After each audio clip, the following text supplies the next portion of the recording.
మృత్యువు ఎప్పుడు ఏ రూపంలో ఎలా వస్తుందో ఎవరికీ తెలియదు. మృత్యువుకు చిన్న పెద్ద మంచి చెడు అన్న తారతమ్యాలు లేవు. అయితే మృత్యువు అనుకోని రీతిలో వెంటాడి ఇక బ్రతకలేం అని తెలిసినప్పటికీ ఇతరుల జీవితాల్లో వెలుగులు నింపాలనే ఆలోచన, అంతటి మంచితనం కొద్దిమందిలో మాత్రమే ఉంటుంది. కొవ్వొత్తిలా తాను కరిగిపోతూ ఇతరులకు వెలుగునిచ్చిన ప్రకారం ఓ అమ్మాయి కూడా తాను చనిపోతూ ఇతరుల జీవితాల్లో వెలుగులు నింపింది.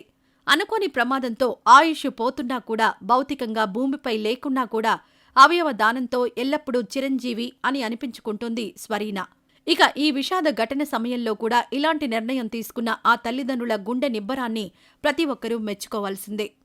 రాష్ట్ర రాజధాని హైదరాబాద్లోని నెక్కంపూర్కు చెందిన చంద్రశేఖర్, రాగా దంపతుల ముద్దుల కూతురే స్వరీనా. 14 ఏళ్ల వయసు గల స్వరీనా ఓ ప్రైవేట్ పాఠశాలలో 10వ తరగతి చదువుతోంది. ఈ క్రమంలో డిసెంబర్ 15న వాళ్లు నివాసం ఉండే భవనం 4వ అంతస్తు నుండి ప్రమాదవశాత్తు స్వరీనా కింద పడిపోయింది. దీంతో స్వరీనాను ఆమె తల్లిదండ్రులు హుటాహుటిన ఆస్పత్రికి తరలించారు. అయితే డాక్టర్లు ఆమెను ఐసీయూలో ఉంచి అత్యవసర చికిత్స అందించారు. కానీ వైద్యులు ఎంత ప్రయత్నించినా ఫలితం లేకుండా పోయింది.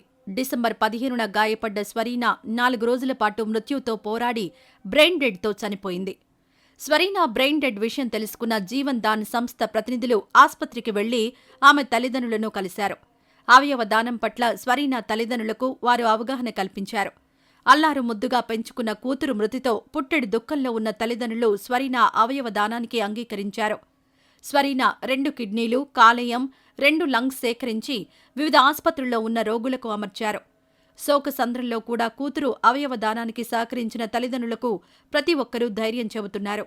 కాగా చిన్నప్పటి నుండి అటు చదువుల్లో, ఇటు కల్చరల్ యాక్టివిటీస్లో యాక్టివ్గా ఉండే స్వరీనా విగత జీవిగా పడి ఉండడం చూసి ఆ తల్లిదండ్రులు గుండెలవిసేలా రోదించారు. చిన్నప్పటి నుండి డాక్టర్ కావాలని స్వరీనా కలలు కంది. డాక్టర్ అయి ఎంతోమంది ప్రాణాలను కాపాడాలని ఆశపడింది. కానీ 14 ఏళ్లకే ఆమెకు నిండు 100 ఏళ్లు నిండిపోయాయి. వైద్య వృత్తిలోకి వెళ్లకుండానే అవయవ దానంతో 5గురికి పునర్జన్మనిచ్చింది. ఈ విధంగానైనా వారి ప్రాణాలు కాపాడి తన కోరిక కొంతమేర తీర్చుకుందని స్వరీనా తల్లిదండ్రులు చెప్పుకొచ్చారు.